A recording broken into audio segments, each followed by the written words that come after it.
Hello and welcome back, Gaucho fans, to another episode of Three Things to Know. My name's Arthur Wilkie, Jimmy Friery alongside me for KCSB Sports.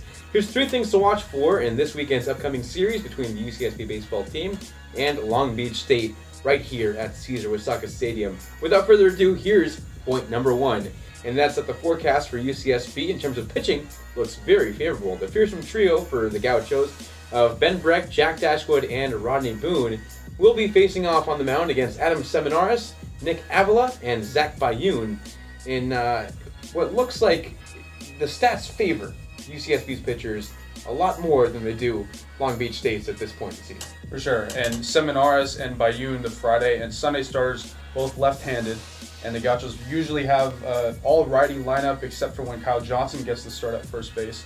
So we'll like to see Cole Mueller in there at first base, but nonetheless, again, an all-righty lineup against the two lefty starters. And then Avila and Bayoun, the Saturday and Sunday starters, both have ERAs above 4.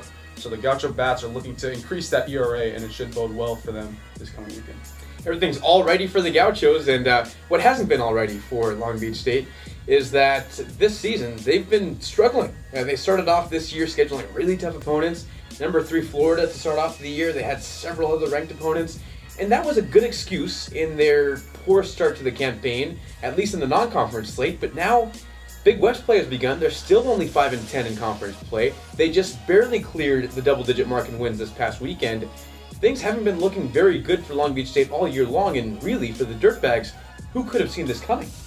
Not too many people, and the Dirtbags have been a powerhouse in the Big West for the past decade or so.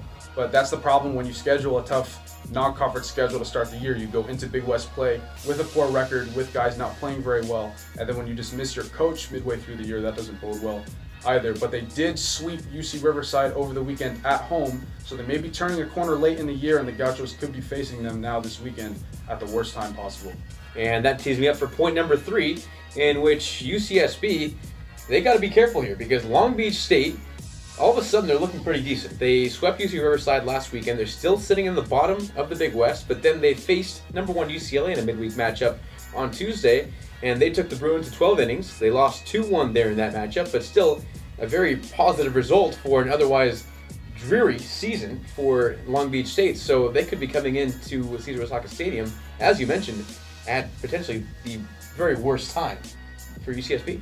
Yeah, and this could be a trap series by the very definition of a trap series. The Gauchos go to Hawaii next weekend, 4th best in the Big West, and then Cal Poly at home the next weekend, the last weekend of the year, and both teams at 12-3 atop the Big West as of this moment. So hopefully the Gauchos don't look too far ahead on their schedules and take the Mustangs very seriously this weekend, or they could drop a game or two and be behind Cal Poly in the regular season conference title race heading into the last weekend of the year. So there you have it. That's our 3 things to know for this weekend's upcoming series, UCSB versus Long Beach State. Don't forget to tune in to all the action on kcsb.org/sports, and of course, UCSBGauchos.com and BigWest.tv. For Jimmy Friery, my name is Arthur Wilkie for KCSB Sports. Thanks for tuning in. We'll see you again next week.